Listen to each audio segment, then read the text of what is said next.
Mr. Frazier, please.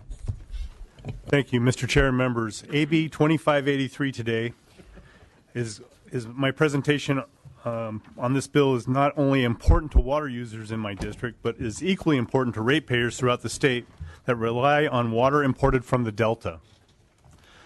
Fiscal accountability and protection of Delta water supplies and natural resources must be the foundation of any proposal by the state to expand its water conveyance facilities in the Delta.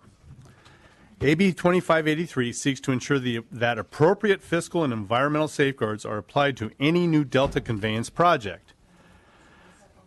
After the governor's January budget proposal incorrectly stated that additional funds would be provided to the Delta Stewardship Council to automatically incorporate the water fix conveyance project in the Delta plan, I introduced AB 2583 to do one thing: update the Delta Reform Act statutes that become obsolete when the administration abandoned the BDCP until last April and replaced it with water fix. The bill has two main objectives. First, provide water quality assurances to Delta water users and fiscal protections to ratepayers in export areas by ensuring new Delta flows and a signed finance agreement are in place before construction may begin. Second, establish new standards for conveyance that should be included in the Delta plan.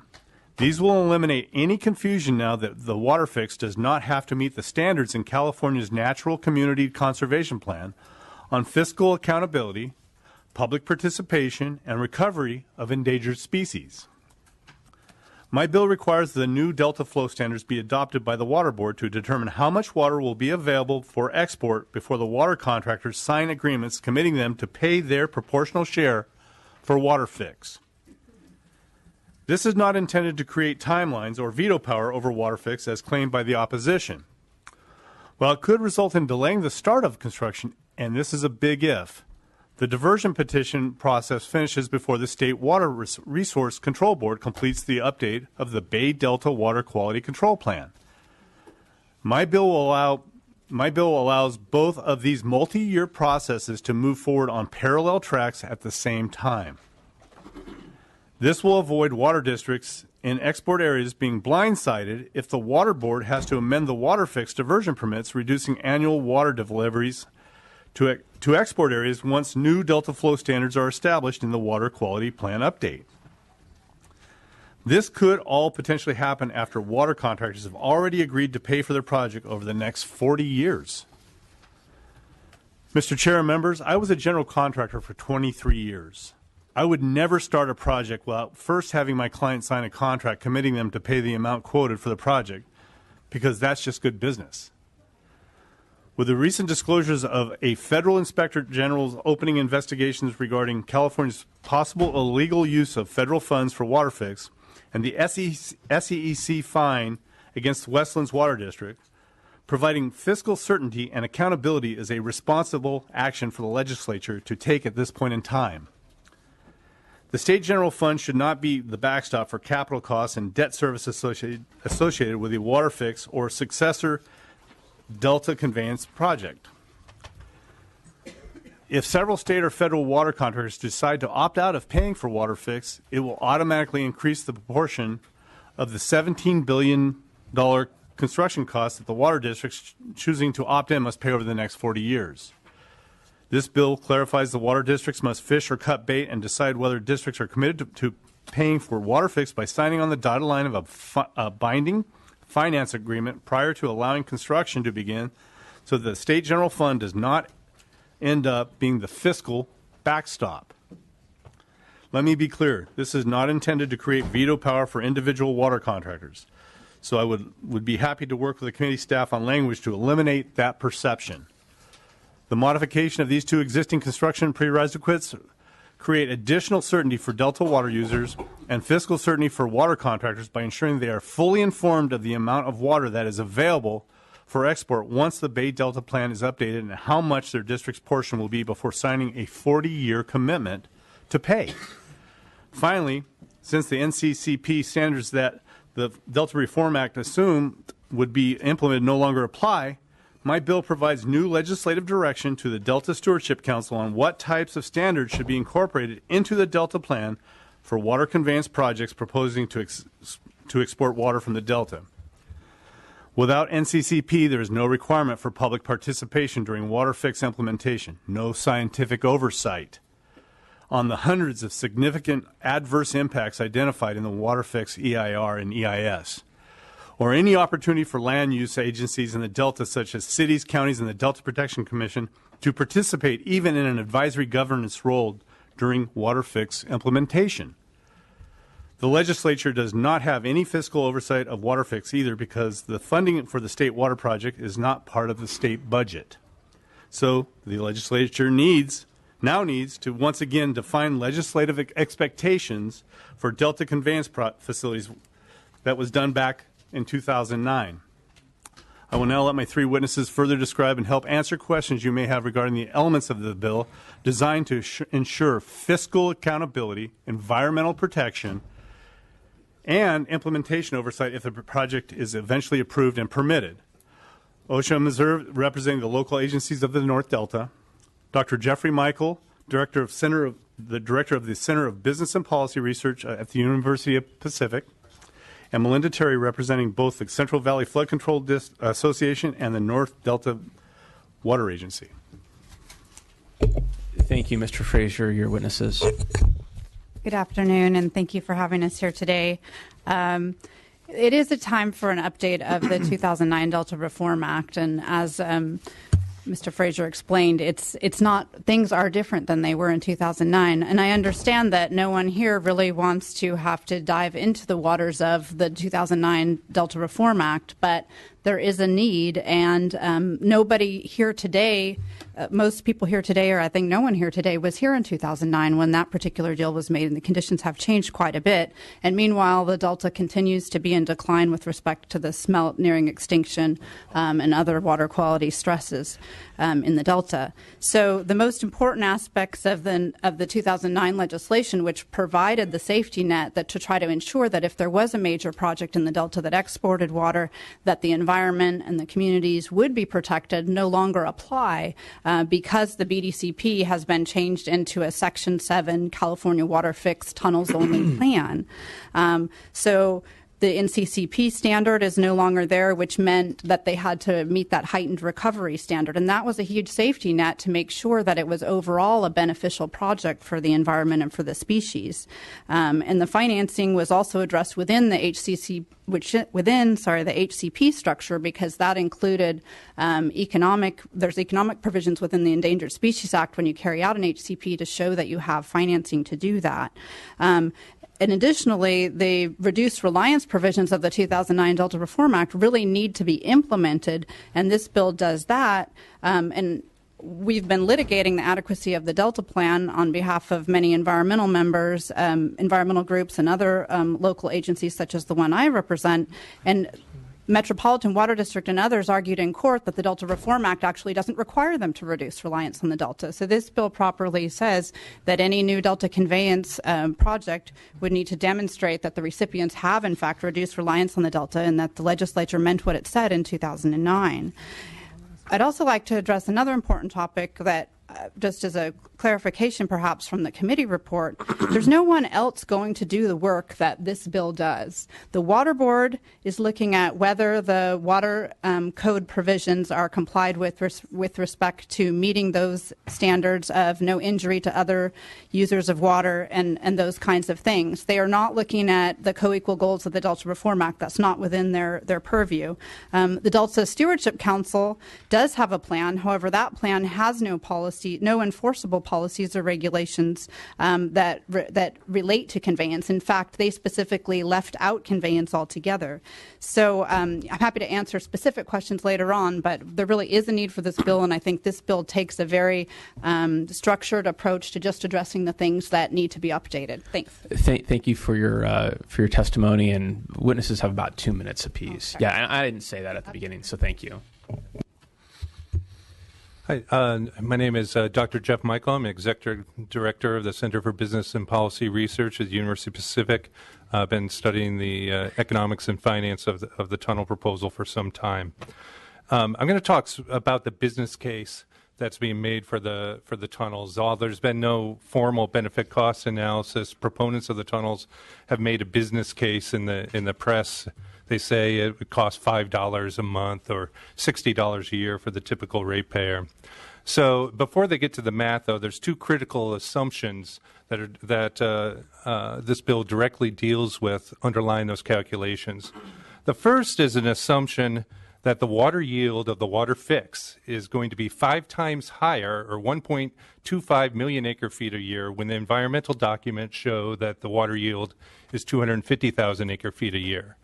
That assumption, they're hopeful that they're going to get favorable regulatory decisions in the future.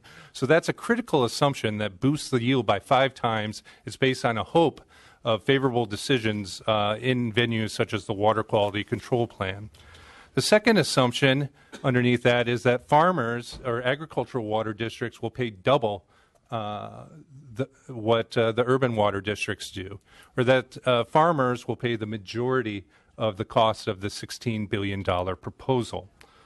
So the first one is quite a risk based on regulatory decisions. The second one is simply unfathomable when you look at the economics of the project and what's been going on to date. So the idea that both of these, that we should have better information about both of these issues before anybody starts construction, I think is pretty good common sense. So a couple quick notes about the fix. The environmental documents say that it has 250,000 acre-feet of yield for $16 billion. That's 16,000 acre-feet of yield per $1 billion. San Diego just completed a desalination plans criticized for its extreme costs that yielded 56,000 acre-feet for $1 billion, 4 times what's in the environmental documents of the tunnel. There's a lot of dam proposals out there in California. It might be more appropriate to agriculture users. One is Sites Reservoir. This is considered the best proposal out there economically. The water supply benefits of Sites, the yield is about the same as what's in the tunnels. But the estimated cost is $4 billion compared to $16 billion of the tunnels. So it's 1/4 of the cost. Now, the finance plan for Sites assumes that the water bond's going to pick up 50% of the cost of it. So after the water bond subsidy, it's 1/8 the cost of the tunnels for the water yield. And there's still doubts about whether agricultural users can pay that bill. The notion that the farmers are going to pay their portional share of the cost is just absurd based on the math. And I think the news reports that we've seen just in the past month or two underscore that. Specifically, the SEC action against Westland's Water District for accounting, this federal investigation about planning costs. And the third item I'll mention is that Metropolitan just signed a contract to purchase Delta land for $175 million. They went to the agricultural water districts to ask them to buy that land cooperatively or jointly with them. They did not do so, so Metropolitan moved on their own, paying 100% of the cost of a project, of a purchase that benefits them all. Thank you very much for your testimony. Your next witness. Hi, Melinda Terry. I'm going to wear 2 hats, both my flood control agency hat. We have lots of reclamation districts that are in the Delta. And I also represent the North Delta Water Agency, which is about 300,000 acres in the legal Delta. And the agency, we actually have a settlement contract, a water contract with the Department of Water Resources, where the state has provided assurances for water supply and quality to all the water users within our boundaries. As was mentioned, really the big, I think reason this bill is needed is that the circumstances have really changed, and losing the governance structure that was part of doing an NCCP was really a big thing. OSHA and I, and as well as all of the 5 Delta counties, spent a lot of time really working on that governance structure so that we would have some kind of voice moving forward. And now there will be none. There's no public venue at all required as WaterFix moves forward, which is very concerning, considering that there are hundreds of mitigations. There's over 200 in the fish chapter alone. Okay. Now, for each mitigation, for each impact, there's between 2 and 10 mitigations. So there's thousands of them. Well, we need some kind of oversight of those mitigations, and this bill kind of establishes those standards to be set that were lost when we lost the NCCP. The other thing is really the public transparency, again, without having a venue and a place to make sure that there's a review. In this case, the Delta Science Program annually does reviews of state and federal water project operations. The biological opinions is an example of one of their annual reviews they already do. So that's very consistent with what they do, which is what one of the things proposed in this bill, to make sure that there's some level of oversight. Because in reality, the Delta Independent Science Board, when they made comments on the plan, pointed out that there really is no description of how adaptive management will work. So there's not a way to make sure that these thousands of mitigation measures will even be effective. For our flood control agencies, we have public safety at risk. There will be 8 cofferdams in the river and sloughs at the same time. That means there is less capacity for flood flows every single winter, and there are 14 years of construction that this could occur. For a water supply contractor, our water quality, being able to maintain that, having the water board do the water quality standards first, not only will protect our water users, but again, for those that are going to opt in and pay for this, don't they actually want to know how much money they're going to get? The petitions, I'll wrap up. The petition is not the final say on your water permit. That will get amended once the water quality plan is updated. So for us, having the certainty of funding that this bill provides will hopefully make sure that these mitigation measures are actually implemented. Thank you. Thank you, Ms. Terry. Any other witnesses in support? You can state your name, your affiliation, and your position, please. Kyle Jones with Sierra Club California in support. Amanda Hall, third-year law student, planning on practicing water law, in support. Barbara Berrigan, Perea, Restore the Delta, in support. And we'd also like to say there was some questions that were presented to some members about language within the bill, and we believe that that has all been cleared up, and the greater environmental community supports the bill.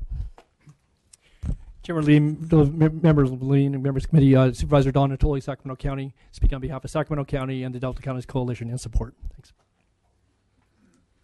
Karen Lang on behalf of the San Joaquin County Board of Supervisors in support. Mr. Chairman, other members, Paul Yoder on behalf of the Solano County Board of Supervisors in support. Charlotte Mitchell, Sacramento County Farm Bureau, and the 5 Delta County Farm Bureaus in support. Julianne Phillips on behalf of the San Joaquin Farm Bureau in support. Esperanza Vilma, Cafe Coop, in support. Thank you. See no other witnesses in support. Are there witnesses in opposition?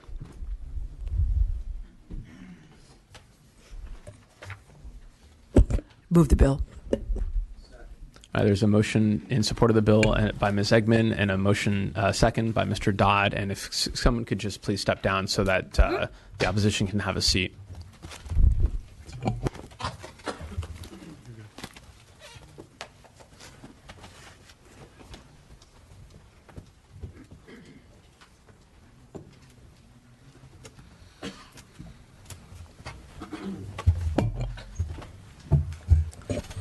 Please. Good afternoon, Chair and committee members. My name is Brent Wallethal. I'm the Assistant General Manager for the Kern County Water Agency. We're located in Bakersfield. We provide municipal and agricultural supplies to the city of Bakersfield and to the agricultural districts around the city. We are in opposition to AB 2583 for several reasons. First, fundamentally, we believe that the California water fix should be treated the same as any other water project is in the state for the purposes of permitting. But in 2009, we recognized that this is a project that creates a lot of interest, both positive and negative interest, and so maybe it needs to be treated a little differently. And so in 2009, we agreed to some additional protections for those who felt they might be impacted by it. As a result, the package that was put together in 2009 was successful. I think that was one of the legislature's largest accomplishments that year, and I think most of us were proud of the compromise that the legislature reached in 2009. Those additional protections included some very specific analysis that was required of the project that's not required of other projects. Things like specific range of flows that were required or specific sizes of tunnels or canals. Those kind of things were specifically laid out in the legislation required of this project, but not necessarily required of other projects. Also, additional approvals were required from the Delta Stewardship Council and other entities. So you can see we had a system where we had additional checks and balances on this project in the Delta Reform Act. We think that those were sufficient to have been protective of the interests that are concerned about impacts. This bill revises a lot of that. And there are three main things that concern us about the bill. The first is that it requires the State Water Resources Control Board to finish its water quality control plan first. And for us, recognizing that that water quality control plan began in 2009, is a 4-phase project, and currently is only on phase 1, tells us that could be a 15-year delay in the project. Sort of untenable for a project of this size and for a project that's this needed by the state. So the idea that you would have this water quality control plan finished first delays the project far too long. Also seems to us to be poor planning, because what that means is you'll have a water quality control plan out there in effect that doesn't take into account the water fix. The water quality control plan should take into account the water fix, so it should come after the water fix is done. Finally, I just close by saying that the financing agreements are already required in the Delta Reform Act. Those are something we're going to have to address, and we're moving in that direction already. But the kind of requirements that are here that require every single contractor to approve them provides a veto power for any one contractor who chooses not to participate, and that's something that will keep the project from moving forward in a timely basis. Thank you. Thank you very much. Mr. Diaz. Mr. Chair, Member Cesar Diaz, on behalf of the State Building and Construction Trades Council, I won't repeat many of the points that my colleague here just expressed. Regretfully opposing this piece of legislation. As you know, we've been ardent supporters of Mr. Frazier and his quest for more infrastructure and transportation. We don't believe this is quite the solution for the water infrastructure. We believe the bill creates arduous new requirements that will delay or even stop the construction of the California water fix. At the very least, it would cause years of delays and greatly reduce the reliability of water supplies for 2/3 of the state. Simply put, we believe it disregards the permitting and operations that have been a decade in the making, not to make the project necessarily better, but to make it almost impossible to construct and operate based on the veto power that was expressed by my colleague. The California water fix is a result of nearly 10 years of expert scientific, environmental, and engineering study and planning. It's a very important project. We understand there's a lot of opinions on there, and a lot of them were shared.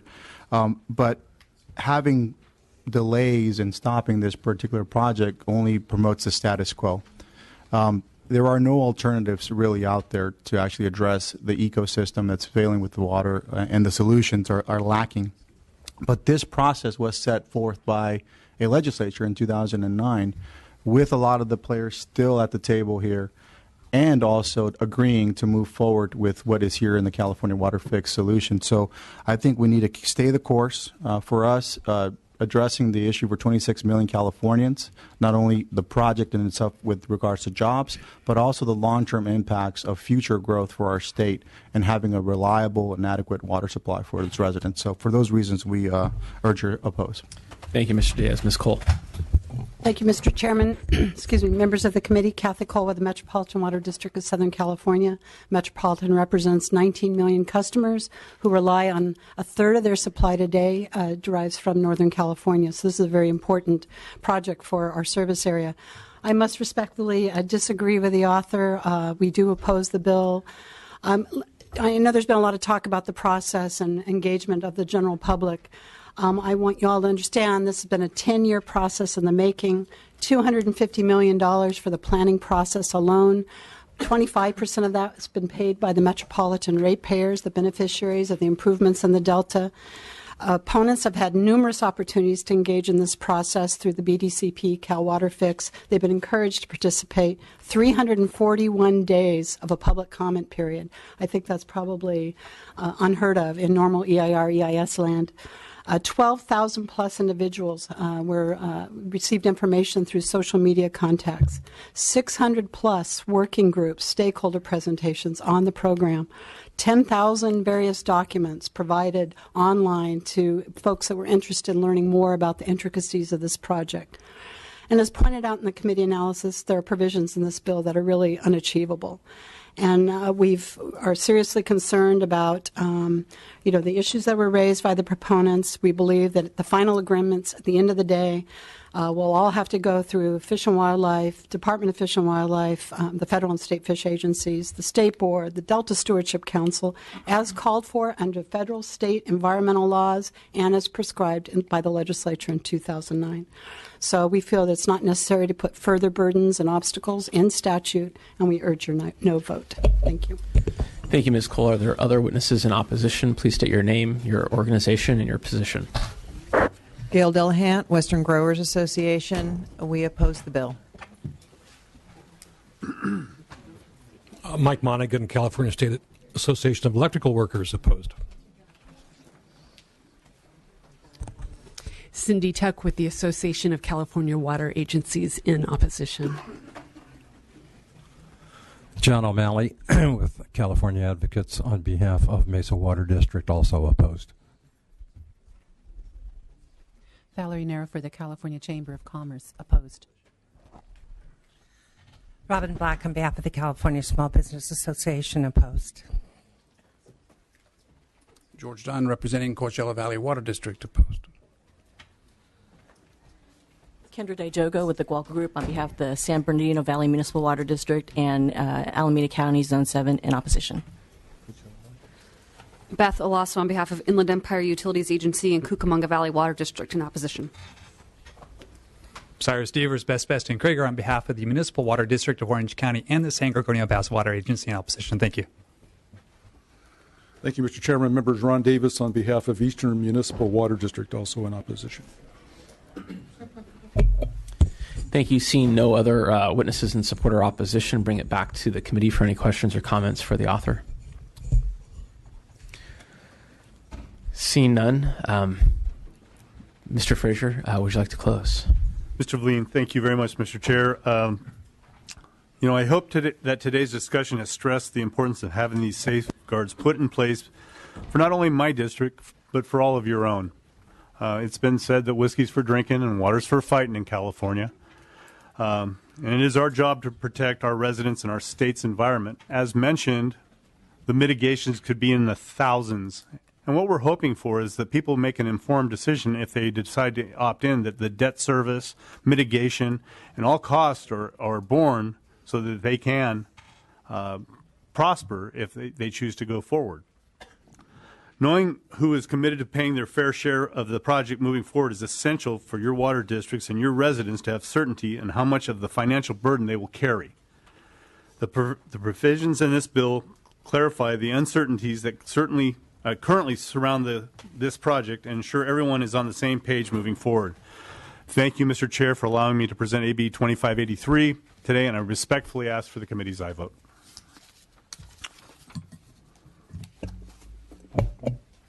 Thank you very much, Mr. Frazier, for your presentation, and also to all the witnesses and the public that participated.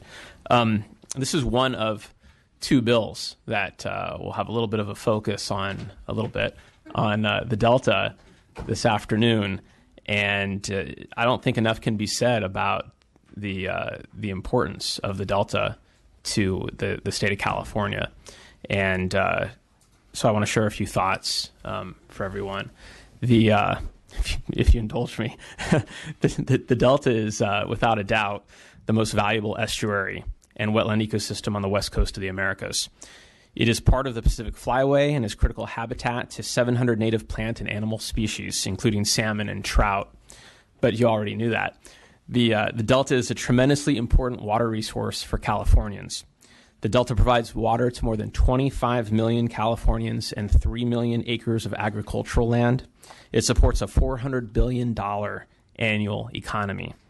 The ability to deliver water from the Delta is the result of major engineering of the hydrology of our state. That engineering and the development of the Delta have occurred over the last 170 years. As a result, the Delta differs dramatically from the conditions under which its native plants and animals evolved. The altered environment poses significant challenges for the best management path moving forward. The natural amount, duration, direction, and timing of water flows do not occur. The natural habitat had more marsh area, more changes in flow, more variation in salinity, and higher turbidity. These changes have consequences. Today, there are over 100 Delta wildlife species, 140 plant species, and 13 species of fish that have some form of legal or regulatory protection. Those consequences not only affect wildlife, but they affect the ability to deliver water for 25 million Californians. It may have been a mistake to reclaim this marshland in the Delta. It may have been a mistake to dam the watershed rivers that feed into the Delta and to move that water to the Bay Area, the San Joaquin Valley, and Southern California. It is, however, the reality that the state has faced for some time and has led to a place where the Delta has pitted fish versus farms and people versus the environment. It has been a long path to get to this point. It will be a long path to improve this situation. We've known for some time that the status quo is a path to environmental degradation and uncertainty in water deliveries. In 2009, after several failed attempts over decades to address the challenges in the Delta, the legislature determined that we would not pick people over the environment or the environment over people. The legislature said we must pick both and establish the co-equal goals, requiring Delta management achieve a more reliable water source for California and protect, restore, and enhance the Delta ecosystem. Today, we're looking at two of the bills that ask the question of whether the legislature got it right in 2009.